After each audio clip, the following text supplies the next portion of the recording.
morning, guys. This is your school social workers, Miss Dills. And I'm Miss Weaver. And today we are going to be taking you on a tour of our school regulation room, also known as the Zen Den. The goal of this video is to teach you guys about the different areas in the room, as well as review the Zen Den curriculum, which is called the Zones of Regulation. So come on. All right, guys, so after you enter the main office with your Zen Den pass, they will bring you back here, and Miss Weaver or myself will meet you at the Zen Den entrance. So now we're gonna start the tour. We're gonna come back through this hallway. I wanna take this opportunity to let every student and staff know in the building that we do have backpacks, coats, and other supplies for the students. So if you guys are ever in need, or the teachers you identify in need for a student, these items are always available. All right, guys, so then we're gonna continue down this hallway and we are going to enter the Zen Den. All right, so when you first enter the Zen Den, the first thing that you're gonna do is you're gonna grab a Zen Den form.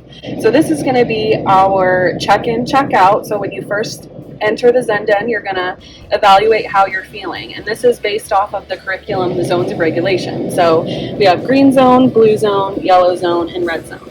So when you first enter, you'll fill out this. And when you leave, you're going to do that again after you've used an intervention. Right, so after you've finished the pre-intervention portion of the Zen Den form, next step is to grab a timer. We're going to set that timer for 10 minutes. And now it's time to pick a station. All right, guys, so I want to explain the first station that we have here in the Zen Den, which is our fitness corner. We understand that for some students, a form of de-escalation is physical activity. So we wanted to have an area where students can utilize that. All right, so our next corner is our sensory corner. And this corner has a ton of different options that you can use if this is the station that you choose. We have our big sandbox with a bunch of different tools in it that you can play with.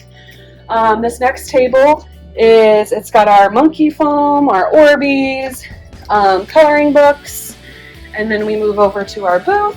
We have another little sandbox with our kinetic sand and some more coloring books. All right, guys, so I wanted to talk about an extension of the fitness corner, which are these lovely crash pads that we have.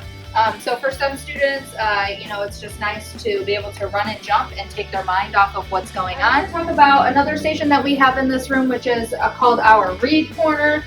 So we just have a bunch of mental health books over here.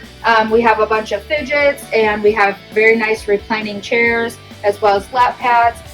We understand, some students really like to just have their privacy, have nice and quiet area that they can relax, and so that would be what this corner is for. Okay, so our last and final area in the Zen Den is our Let's Talk area. So this area can be used while you're checking out with Miss Dills or myself after your visit to the Zen Den. Yeah. So now we are going to go into how you get to the Zen Den, the process of the Zen Den, and all of that fun stuff. So let's get into it. All right, guys, so now we're going to talk about the Zen Den protocol. So the Zen Den is a resource for all students and teachers included. But in order to get to the Zen Den, we have to have certain processes put in place so that it can be effective for all students. So we're going to refer to the Zen Den protocol here. It's just a very basic flow chart, easy for everybody to read.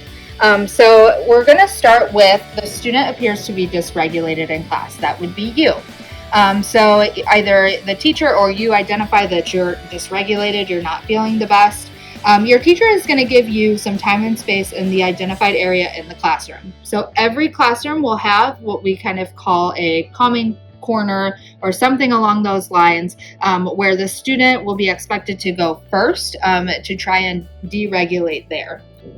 All right, so if the student is calm after that 5 to 10 minutes in the calming room corner, they will stay in class. But if the student is not calm, the teacher will provide the student with a pink Zen Den pass, which is the pass shown in the beginning of the video.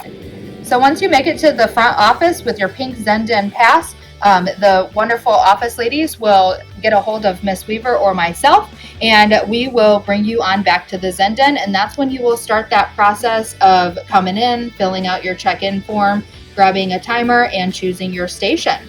After your 10 to 15 minutes in the Zen Den, we're going to ask ourselves, are you calm or regulated? If you are, you're going to return back to class. That is the goal of the Zen Den, is for a student to come in and be able to dysregulate on their own. And then if you are not, we will pull you in for additional support to kind of figure out what's going on and what we can do to help you and help get you back to class. So the last thing we wanted to go over with you guys is the curriculum that is used in the Zen Den, which is called the Zones of Regulation. So if you guys remember back to the check-in, check-out sheet, you might remember the 4 different zones that you can choose how you're feeling when you enter and when you leave the Zen Den. So now I'm going to go up to this poster, which you might see around the school or in your classrooms, which kind of describes the 4 different zones in the Zones of Regulation. So first is the blue zone, which represents sad, tired, bored. Green zone, which is happy, calm, focused. And this is the zone that we want to be in here at Pure Brain. We want to be in the green zone. Next is yellow zone, which is frustrated, worried, maybe you're silly, maybe you can't sit still. And then lastly is the red zone, which is mad. Maybe you're out of control. You can't control your actions or your emotions.